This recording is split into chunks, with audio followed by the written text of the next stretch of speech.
할렐루야. 우리 참 좋으신 주님의 자비하며 평강이 우리 그라치만석교 온교들의 삶과 가정에 가득 임하기를 간절히 원합니다. 제가 토요일마다 하는 일이 한 가지 있습니다. 토요일마다 제가 하는 일 가운데 하나는요, 우리 교우들에게 예배에 대한 안내에 대한 메시지를 보내는 것입니다. 혹시 여러분 제가 어제 보냈던 메시지의 첫 문구를 기억하시나요? 처음 듣는 표정이신 것 같은데, 네, 괜찮습니다. 그거를 기억하시고 이야기하시면 제가 할 말이 없어요. 그러니까 기억 안 해주시면 더욱더 좋은 것 같아요. 네, 24년도를 시작하면서 우리가 예배를 주제로, 예배라고 하는 타이틀로 함께 또 말씀을 통한 은혜를 나누었습니다. 예배에 관한 말씀을 준비하면서 읽었던 책 가운데 하나가요, 폴트림 목사님의 마음 다해 주일 예배라고 하는 책이었습니다. 저는 그 책 가운데에서 한 부분을 인용해서 이제 토요일마다 이제 메시지의 첫 머리를 이렇게 문장으로 쓰고 있는데요. 제가 어제 보낸 메시지에는 이러한 문장이 담겨 있었습니다. 우리 어제 못 보셨더라도 우리 앞에 화면 보시고 함께 한번 읽어봤으면 좋겠습니다. 앞에 화면 보고 함께 읽습니다. 시작. 주일 예배는 하나님에 관한 지식과 나에 관한 지식을 결합해 내가 누구이고 무엇이 절실하며 오직 누가 그것을 주실 수 있는지 알기 위한 시간이다. 이제 조금 기억나시겠죠? 하셨으면 좋겠는데. 네. 폴트림 목사님은 목회 상담가로도 활동하시는 분이셨어요. 그래서 이 목사님께서 상황적으로, 관계적으로, 정서적으로 어려움에 처한 사람들을 상담하면서 공통적인 그런 문제점이 눈에 들어왔다고 합니다. 그 공통적인 문제점이 무엇이냐면 사람들이 왜곡된 시각으로 자신을 바라본다라고 하는 점이었습니다. 그래서 이 폴트림 목사님은요, 사람들이 자신에 대한 정확한 지식을 알 수 있도록, 자신에 대해서 정확히 인식할 수 있도록 상담을 통해서 도움을 주는 사역을 했다라고 해요. 그렇다면 여러분, 정확한 자기 인식이 중요한 이유가 무엇일까요? 왜 우리는 자신을 잘 알아야 할까요? 왜냐하면 우리 모두는 하나님의 도우심으로 변해가는 과정 가운데 있기 때문에 그렇습니다. 우리는 변해가는 과정 가운데 있기 때문에 나 자신을 바로 아는 것 너무나도 중요합니다. 그렇기 때문에 우리가 자신을 모르면 어떻게 할까요? 누군가가 나에 대해서 이야기했을 때, 특별히 나에 대해서 지적했을 때 우리는 기분 나빠지기만 합니다. 아무리 정확한 진단과 아무리 정확한 파악을 해도 우리는 저항하고 방어하기에 바쁩니다. 여기서 우리는 한 가지 더 질문할 수 있을 것 같아요. 나는 도대체 나를 얼마나 잘 알고 있는가?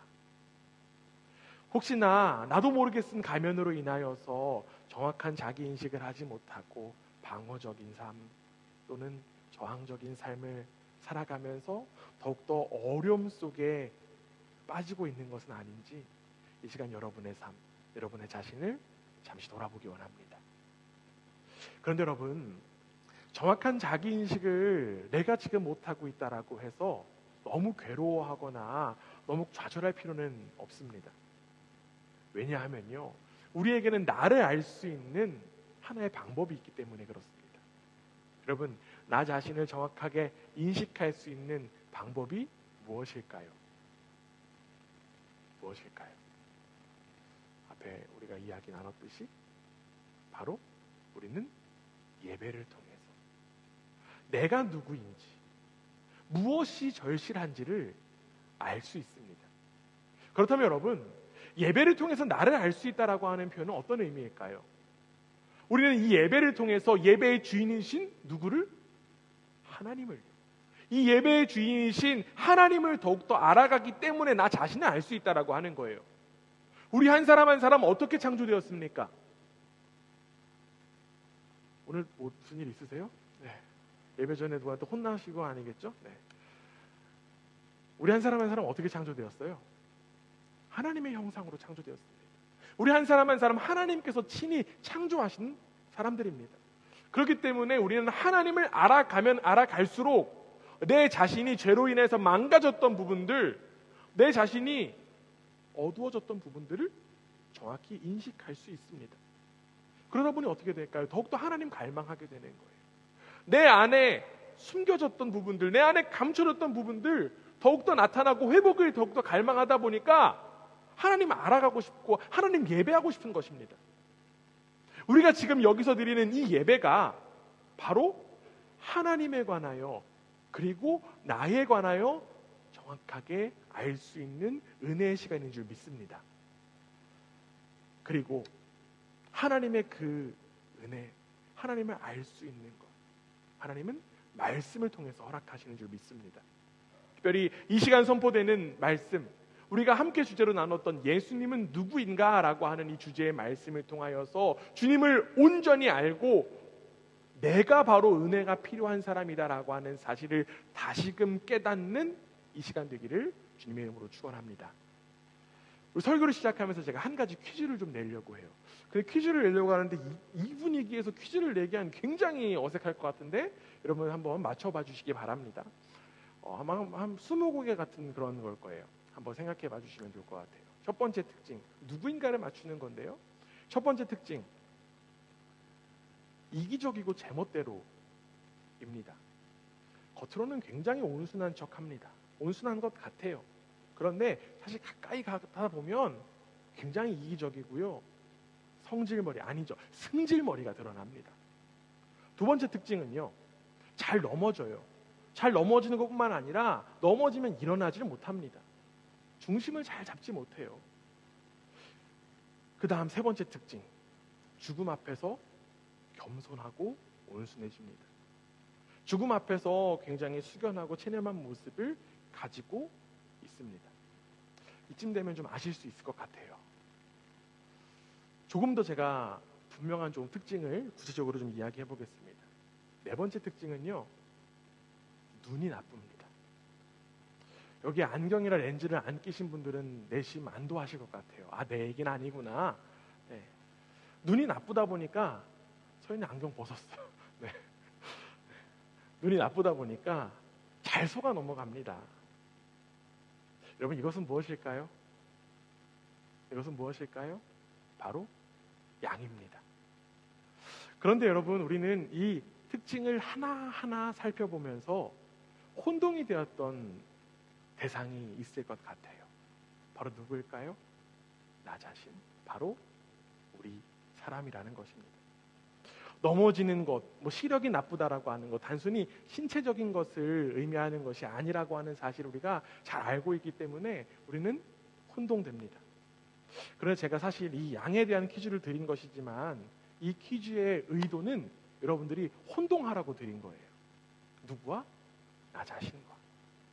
바로 양과 양이 저와 여러분 같다는 사실을 깨닫게 하기 위해서 이 질문을 좀 드려봤습니다. 여러분, 우리는 양과 같은 존재입니다.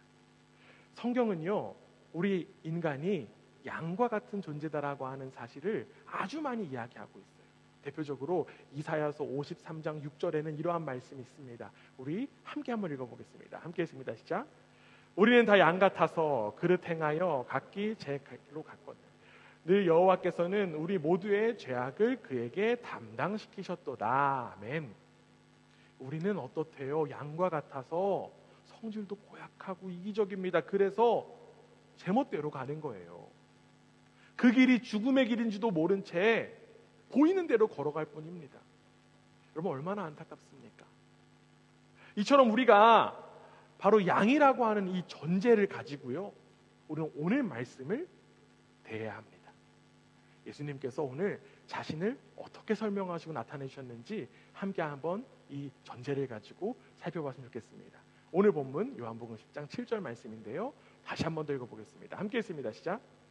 그러므로 예수께서 다시 이르시되 내가 진실로 진실로 너희에게 말하노니 나는 양의 문이다. 우리가 지금 요한복음에서 나는 무엇이다, 나는 누구누구이다라고 하시는 그 예수님의 설명, 몇 번째 설명 듣고 있습니까? 세 번째 설명 듣고 있어요. 그렇죠? 이 세 번째, 예수님이 지금 뭐라고 말씀하셨습니까?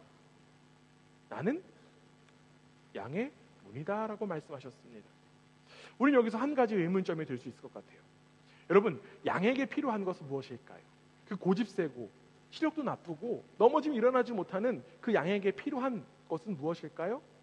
목자입니다. 양에게는 반드시 목자가 필요합니다. 그런데 왜 예수님은 목자가 필요함에도 불구하고 먼저 자신이 양의 문이다라고 말씀하셨을까라고 하는 생각이 들 수 있을 것 같아요. 여러분, 성경에는요, 이 양과 목자를 모티브로 한 말씀이 굉장히 많이 나옵니다. 여러분들이 아주 잘 아는 말씀 가운데 하나가 있어요. 바로 시편 23편 말씀입니다. 우리가 아주 잘 아는 말씀인데요, 우리 한 목소리를 한번 읽어볼게요. 함께 했습니다. 시작. 여호와는 나의 목자시니 내가 부족함이 없으리로다. 이 고백은요, 다윗이 자신은 양이고 하나님이 목자 되신다라는 고백을 분명하게 했습니다. 즉 양인 자신을 돌보시는 그 하나님을 다윗이 만났기 때문에 이러한 고백을 하나님 앞에 드릴 수 있었던 거예요. 우리가 앞에서 나눴던 것처럼 양에게는 반드시 누가 필요합니까? 목자가 필요해요. 그래서 여러분, 다음 주에 우리가 목자 되신 예수님에 대해서 함께 말씀 나누려고 합니다. 예고편이에요. 다시 돌아와서 예수님이 자신이 양의 목자라고 이야기하시기 이전에 왜 자신이 양의 문이다라고 하는 사실을 먼저 이야기하셨을까요? 왜 예수님은 양의 문이라고 하는 표현을 하셨을까요? 사실 우리는요, 이 목축이라는 환경에 익숙하지 않기 때문에 이 양이다, 목자다, 문이다라고 하는 이 표현들이 사실 다가오지가 않습니다. 제가 좀 설명을 좀 드려볼게요. 고대 중동 지방에서는요, 일반적으로 목자가 양들과 함께 들판에서 야숙을 했다라고 합니다. 밖에서 잠을 잔 거예요. 어떠한 야숙지가 결정이 되면요, 목자는 양이 밤새 안전하게 지낼 수 있도록 가설 우리를 만들었다고 합니다. 그런데 가설 우리 가운데 굉장히 유용한 우리가 하나 있는데요, 그 우리가 무엇이냐면 바로 동굴이었다고 해요. 무엇이라고요? 동굴이요. 그런데 그 동굴에는요, 작은 틈새가 있었습니다.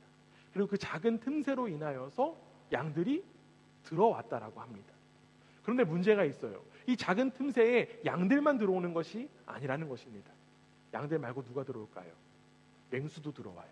도둑들도 들어옵니다. 그 작은 틈으로 자꾸만 다른 것들이 들어오기 때문에 양의 피해를 받을 수밖에 없었다라고 합니다. 그래서 필요한 게 무엇일까요? 문이에요. 그런데 여러분, 그 동굴에 작은 틈새를 막을 수 있는 문이 필요한데 그 문을 다른 어떤 것들로 만들기에는 참 어렵습니다. 왜냐하면 그것들이 무너지기도 하고요, 또 임시적이기 때문에 그렇죠. 그렇기 때문에 목자가 만들었던 탁월한 문이 한 가지 있어요. 그것이 무엇이냐면요, 바로 목자 자신이 직접 문이 되는 것입니다. 목자 자신이 직접 문이 되어서 목자가 스스로 지키는 거예요. 이러한 배경에서 지금 예수님은 자신이 친히 양의 문이다라고 하는 말씀을 해주시는 것입니다. 그렇기 때문에 지금 예수님께서요, 나는 양의 문이다라고 말씀해 주시면서 이러한 말씀까지 덧붙여 주신 것입니다. 오늘 본문 10장 9절에 이렇게 되어 있어요. 앞에 화면 보고 다시 한번 읽겠습니다. 함께 했습니다. 시작. 내가 문이니 누구든지 나로 말미암아 들어가면 구원을 받고 또는 들어가며 나오며 꼴을 얻으리라.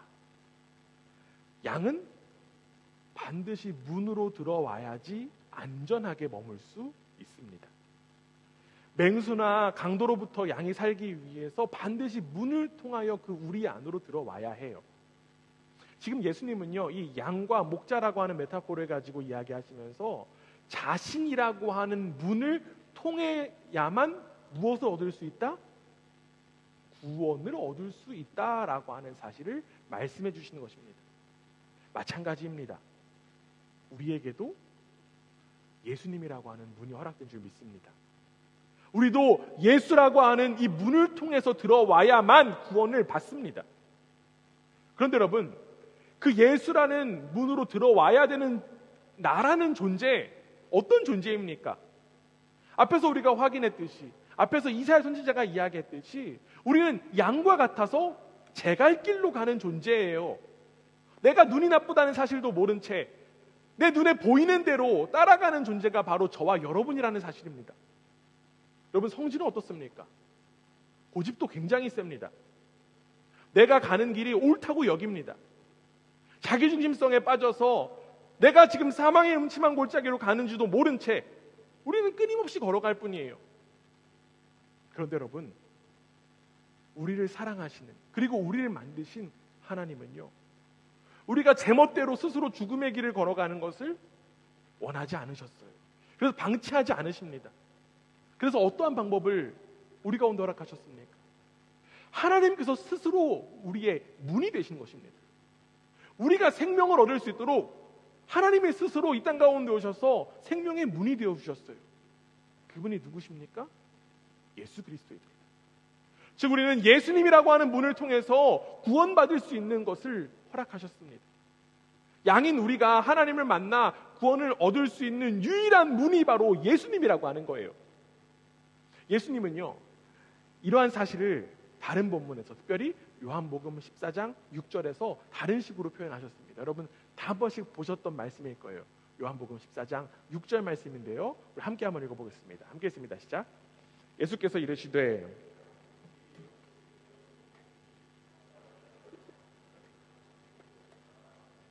아멘. 지금 예수님께서 뭐라고 말씀하셨습니까? 예수님이 길이래요. 예수님이 진리이고 생명이시라고 말씀하셨습니다. 우리는 예수님이라고 하는 그 길, 예수님이라고 하는 문으로만 우리는 생명 얻을 수 있는 거예요. 여러분, 다른 방법 절대 없습니다. 이처럼 예수님 외에 다른 방법이나 다른 사람, 그것들이 하나님과 나 사이의 중보자가 될 수 없습니다. 우리는 예수님을 통해서만 생명 얻을 수 있고 예수님을 통해서만 하나님과의 관계가 회복될 수 있습니다. 이런 점에서 볼 때 성경을 하나님의 말씀으로 믿는 사람들에게, 여러분 혹시 들어보셨는지 모르겠습니다, 종교다원주의는 설 수가 없어요. 말이 되지 않습니다. 이 종교다원주의란 어떤 거냐면 다른 방법으로도 구원을 얻을 수 있다라고 하는 것입니다. 물론 신앙이나 영성의 색깔은 다를 수 있어요.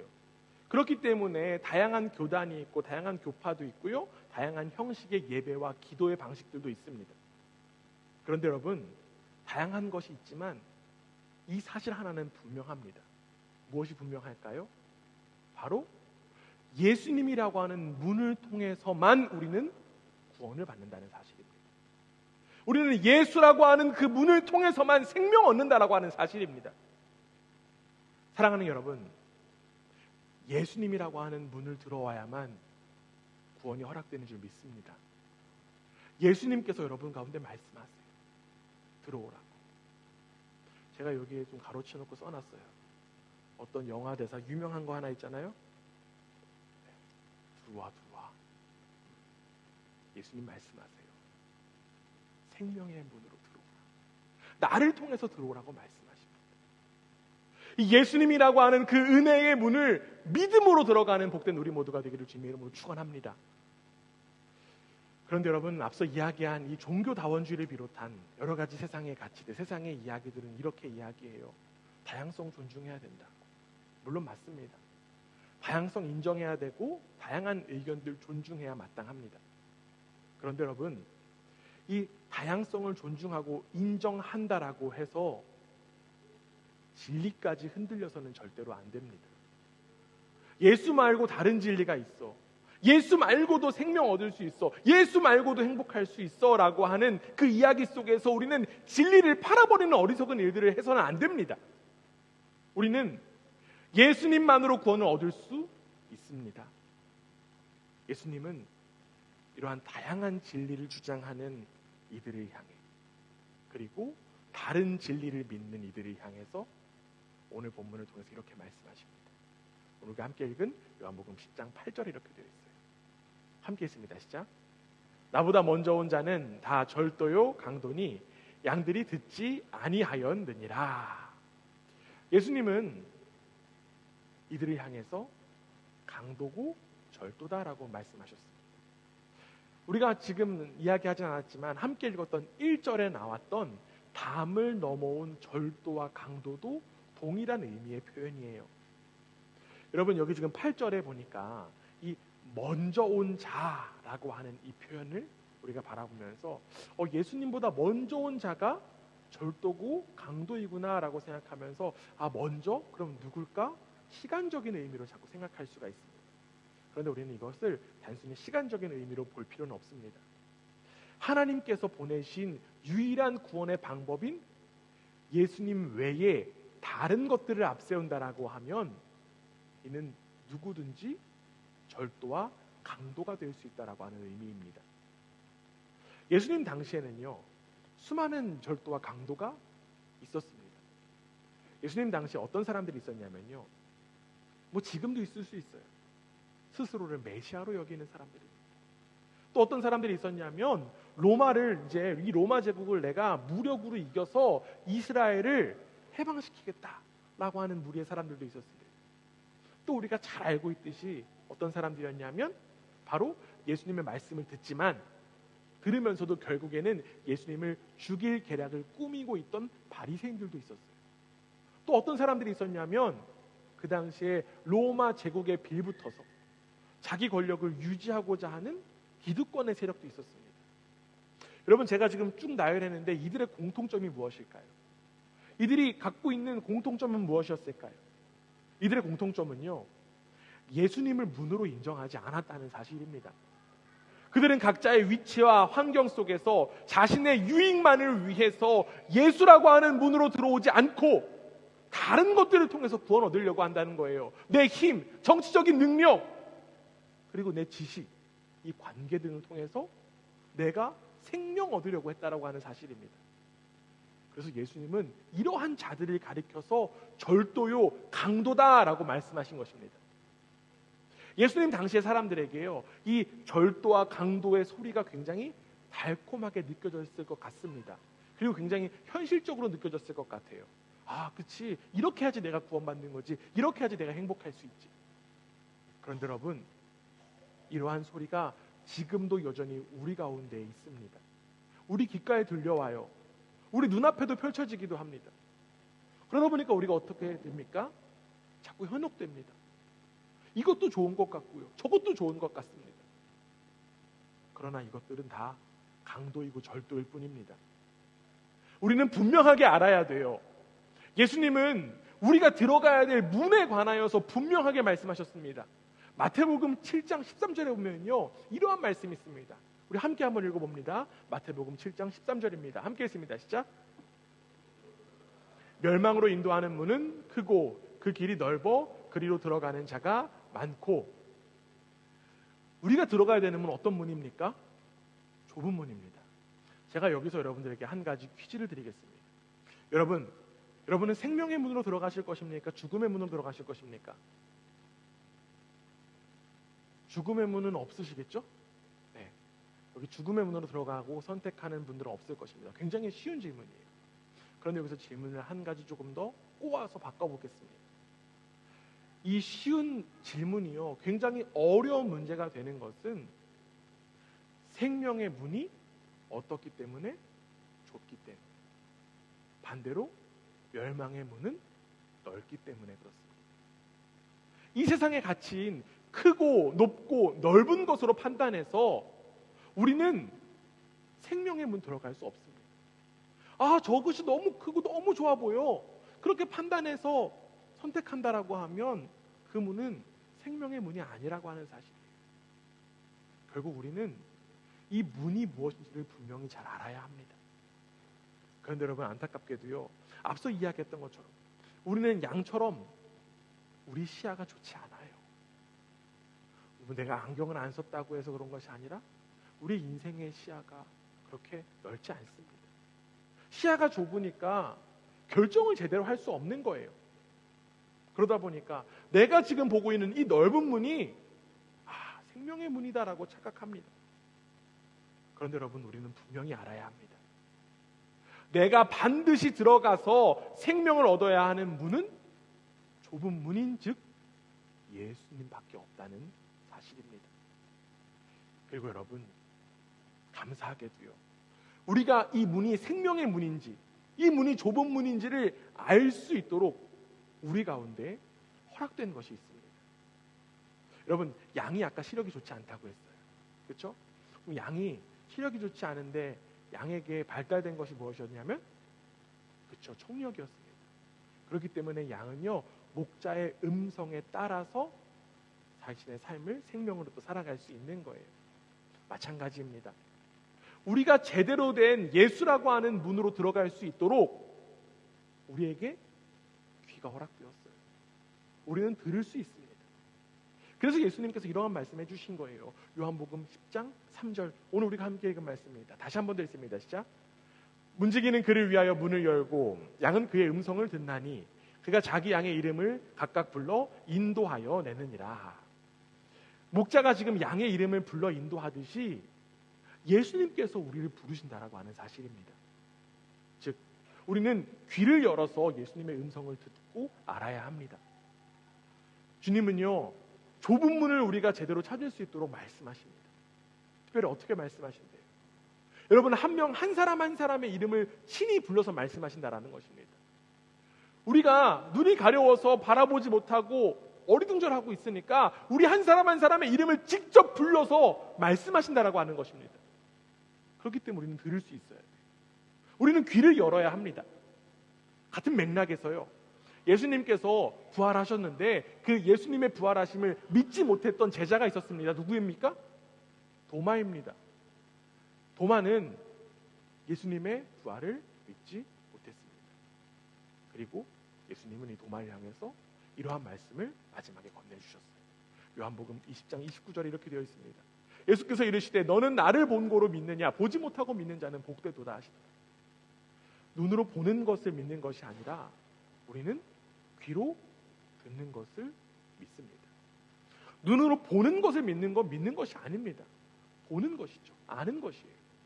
우리는 귀로 들은 것을 믿습니다. 그래서 사도 바울도 이러한 유명한 이야기 했잖아요. 우리가 주중에 썼던 말씀 가운데 있는 말씀입니다. 로마서 10장 17절 말씀이 이렇게 되어 있습니다. 우리 함께 한번 읽습니다. 시작. 그러므로 믿음은 들음에서 나며 들음은 그리스도의 말씀으로 말미암았느니라. 아멘. 믿음이 어디서 난대요? 들음에서 난다라고 하는 거예요. 그렇다면 우리는 무엇을 들어야 한다고 이야기합니까? 예수 그리스도의 말씀을 들어야 된다라고 이야기합니다. 다른 소리들, 다른 소음들 듣는 것이 아니라 예수님 말씀 들어야 된다라고 하는 거예요. 예수님의 말씀을 들어야 예수님의 문을 제대로 찾아 들어갈 수 있습니다. 비록 그 문이 내 눈에는 작아 보일지라도, 좁아 보일지라도 우리는 예수님의 말씀을 귀로 들었기 때문에, 믿었기 때문에 들어갈 수 있는 것입니다. 제가 얼마 전에 오페라를 한 편 보았어요. 아주 오랜만에 극장에 가서 오페라 한 편 보았습니다. 오페라의 내용과 음악도 훌륭했지만 이 오페라가 굉장히 흥미로웠던 것은 우리 교우들이 그 무대에 있기 때문에 너무 흥미로웠습니다. 아주 멋있는 또 모습들을 보게 되었습니다. 제가 이번엔 특별하게요, 조금 돈을 좀 내서 앞자리에 좀 앉았어요. 그래서 다 열심히 좀 보고 있었는데 한 가지 의문점이 생겼습니다. 내가 이렇게 앞에 앉았는데 오케스트라 소리가 그렇게 크게 엄청 들리지 않는 거예요. 그러면서 이런 생각이 들더라고요. 노래 부르는 사람들은 어떻게 들릴까? 어떻게 노래를 부를 수 있는 것인가? 이런 궁금증을 가지고 있던 차에 제가 물어볼 수 있는 기회가 생겼습니다. 우리 앞에 앉아 계신 김대호 선생님한테 물어봤어요. 어떻게 그렇게 음악에 맞춰서 노래를 부를 수 있냐고, 박자 어떻게 이렇게 잘 알고 음정을 이렇게 잘 할 수 있냐, 이런 것들을 좀 물어봤습니다. 그랬더니 집사님이 자신의 경험을 쭉 이야기를 해주시더라고요. 그러면서 이런 이야기를 해주셨습니다. 지휘자를 눈으로만 바라보고 있으면 박자 맞추는 굉장히 어려웠던 때가 있었다고 이야기를 해주셨어요. 그런데 자꾸 듣다 보니 또 자꾸 귀에 익숙해지다 보니까 미세하지만 분명한 그 소리들이 들려왔다 하는 그러한 또 이야기를 해주셨습니다. 그래서 그 들음에 따라 노래하고 또 연기할 수 있다는 거예요. 여러분, 물론 눈으로 보는 것 굉장히 중요합니다. 그러나 여러분, 우리에게 진정 필요한 것은 바로 들음입니다. 우리는 자꾸만 예수님 말씀 들을 수 있어야 해요. 예수님의 말씀 듣기 위해서 우리는 자꾸 말씀 들여다 보아야 합니다. 여기서 들여다 본다라고 하니까 목사님 어차피 보는 거잖아요 라고 이야기할 수도 있지만, 우리가 본다라고 하는 것, 우리가 읽는다라고 하는 것, 단순히 그냥 글을 읽는 것이 아닙니다. 성경의 말씀이 주님께서 나에게 하시는 음성으로 우리는 읽는 거예요. 눈으로 읽지만 우리는 귀로 듣는 것입니다. 하나님께서 사무엘을 부르시자 사무엘이 어떻게 응답했습니까? 주님, 내가 여기 있나이다. 말씀하옵소서. 이러한 말씀이 우리의 듣는 자세가 되어야 된다라고 하는 것입니다. 말씀을 통해서 우리는 주님의 말씀을, 주님의 음성을 들어야 예수님이라고 하는 그 생명의 문에 제대로 들어갈 수 있는 거예요. 주님의 음성을 들어야 눈에는 좁게 보일지라도, 눈에는 작게 보일지라도 그 문이 생명의 문이다라고 하는 사실을 깨닫고 우리는 들어갈 수 있는 것입니다. 주님께서 여러분 부르십니다. 우리는 들을 수 있어야 돼요. 사랑하는 교회 여러분, 주님의 음성에 귀 기울이는 우리 한 사람 한 사람 되기를 주님의 이름으로 축원합니다. 여러분들의 살리는 그 음성에 우리는 아멘으로 반응하기를 원합니다. 옆에 분들하고 이렇게 인사하겠습니다. 주님의 음성 들어야 합니다. 주님의 음성 듣는 우리 그라치 만석교회 되기 간절히 원합니다. 이렇게 들음으로 인하여서 예수님이라고 하는 분을 제대로 알고 찾아온 양들에게요, 허락된 축복이 있어요. 어떤 축복이 있냐면, 우리가 아까 읽었던 말씀 가운데 요한복음 10장 9절 말씀, 이러한 말씀이 있습니다. 우리 앞에 화면 보고 다시 한번 읽어볼게요. 함께 있습니다. 시작. 내가 문이니 누구든지 나로 말미암아 들어가면 구원을 받고 또 들어가며 나오며 꼴을 얻으리라. 여러분, 앞서 이야기했듯이 문으로 들어와야지, 예수님이라고 하는 문으로 들어와야지 무엇을 얻는다고요? 구원을 얻습니다. 예수님이라고 하는 문으로 들어와야지 생명 얻는 거예요. 그런데 여러분, 예수님 안에 들어와서 구원을 얻은 이들에게도 또 하나의 축복이 있어요. 그것이 무엇이냐면 꼴이라고 하는 거예요. 꼴이 무엇입니까? 꼴은요, 목초라고 하는 의미가 됩니다. 즉, 양식을 얻을 수 있다라고 하는 거예요. 그렇다면 여러분, 양에게 왜 양식이 필요할까요? 양이 뭐 우리에 들어가서 잠만 자면 되는데 뭘 양식이 필요해? 잠을 자도 에너지가 소진되죠. 누구나 반드시 먹을 것들이 필요합니다. 그런데 여러분, 우리 한번 잘 생각해 보세요. 여러분의 삶을 한번 돌아보세요. 가만히 앉아서 먹기만 하면 어떻게 됩니까? 그쵸? 뱃살이 아주 중환해집니다. 양이 아까 넘어지면 일어나지 못한다 그랬잖아요. 자꾸 살만 뒤룩뒤룩 쪄가게 됩니다. 그래서 반드시 필요한 건 나가는 일도 필요한 거예요. 양은 나가서도 또 다니면서 먹기도 합니다. 여러분, 지금 예수님께서요, 단지 문으로 들어온 것만을 이야기하지 않으셨습니다. 예수님은 문으로 들어와서 구원을 받았다라고 하면 이제는 예수라고 하는 문으로 나갈 것을 말씀하십니다. 이렇게 예수라고 하는 문으로 들어오고 나갈 때 진정한 양식이 필요하다라고 하는 거예요.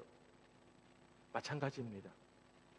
우리에게 허락된 그 예수님이라고 하는 이 생명 가지고 우리도 어디로 나가야 된다고요? 동굴 밖으로요. 바로 세상으로 나아가야만 합니다. 우리는 교회 안에서만 갇혀서는 안 돼요. 우리는 매주일 예배를 통해서 하나님을 알고 나 자신을 깨달으면서 이제는 세상으로 나아가야만 합니다.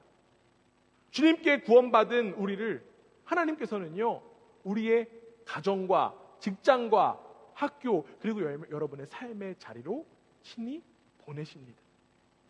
즉, 예수라고 하는 문을 통해서 구원받은 이들이 이제는 예수라고 하는 문을 통해서 세상으로 나아가야 된다라고 하는 사실이에요.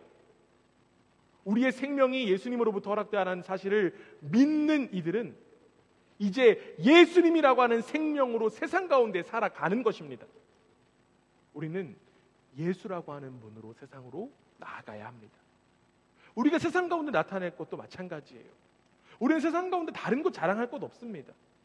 아무리 외모가 뛰어나도 자랑하다가 주름살 다 생기면 아무것도 아니에요. 그렇죠? 여러분, 돈이 최고라고 하지만 돈을 자랑할 것 아닙니다. 우리가 자랑할 것 그 어느 것도 없어요. 우리가 자랑할 것은 단 한 가지밖에 없습니다. 그것이 무엇입니까? 나에게 생명 허락하신 예수님이에요. 사도 바울이 이렇게 이야기하잖아요. 갈라디아서 6장 14절에 그러나 내게는 우리 주 예수 그리스도의 십자가 외에는 결코 자랑할 것이 없나니. 예수님으로 인하여서 새로운 피조물이 된 사도 바울은요, 예수님만이 나의 자랑이다라고 이야기했습니다. 나에게 생명 허락하신 예수님이 바로 우리의 유일한 자랑인 줄 믿습니다. 세상을 살아가는데 우리에게 허락된 유일한 무기가 바로 예수님이에요. 우리는 예수님 가지고 이 세상 가운데 여러분의 삶의 자리 가운데 살아가는 것입니다. 여러분들이 잘 아는 말씀 가운데 사도행전 3장에 보면요, 베드로와 요한이 성전의 미문에서 만난 사람이 한 사람이 있습니다. 그 사람이 누구냐면요, 안증뱅이, 걷지 못하는 구걸하는 사람이었습니다. 이 걷지 못하는 구걸하는 사람이요, 베드로와 요한에게 구걸을 했어요. 그런데 베드로와 요한이 어떻게 대응했을까요? 그들이 무엇을 주었을까요? 사도행전 3장 6절에 보면 이런 말씀이 있습니다. 함께 한번 읽어봅니다. 시작. 베드로가 이르되 은과 금은 내게 없거니와 내게 있는 이것을 내게 주노니 나사렛 예수 그리스도의 이름으로 일어나 걸으라 하고. 베드로와 요한이 지금 이 걷지 못하고 구걸하는 자에게 돈을 주었습니까? 금을 주었습니까? 아닙니다. 무엇을 주었습니까? 무엇을 전해주었습니까? 예수 그리스도 전해주었다라고 하는 거예요. 예수 그리스도의 이름으로 일어날 것을 전했습니다. 그리고 예수 그리스도의 이름으로 걷지 못하는 그 자는 일어나게 되었습니다. 마찬가지예요.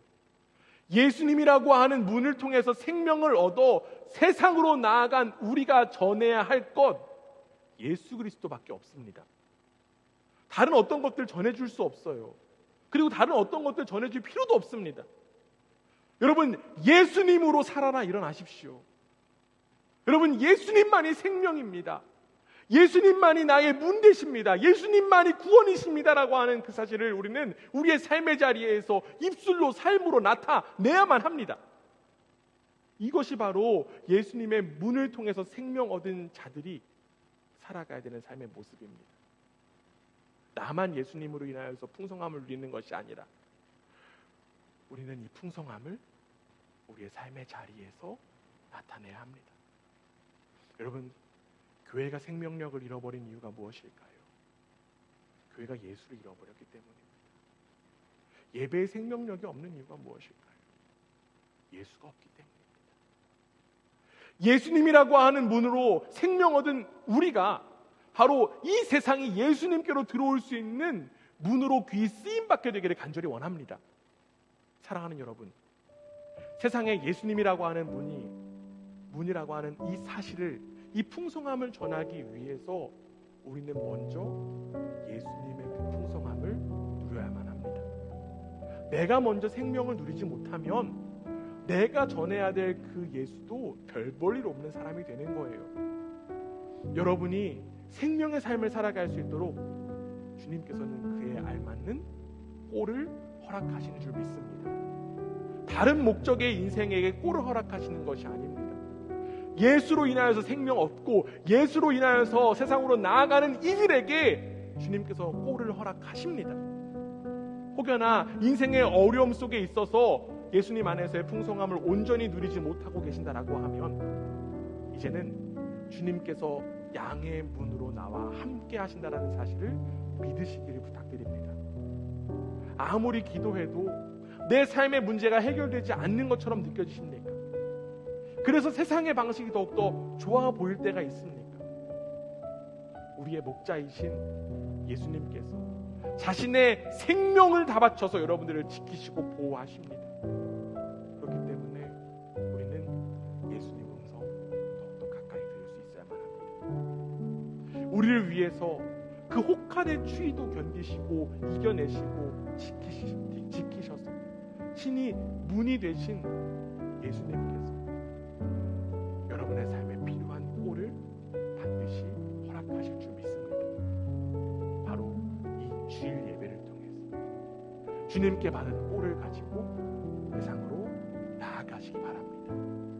이제는 예수님으로부터, 그리고 예수님과 함께, 그리고 예수님의 이름으로 세상에 나아가는 우리 한 사람 한 사람 되기를, 그리고 여러분을 통해서 이 세상에 예수 그리스도의 그 풍성함이 나타나게 되기를 주님의 이름으로 축원합니다.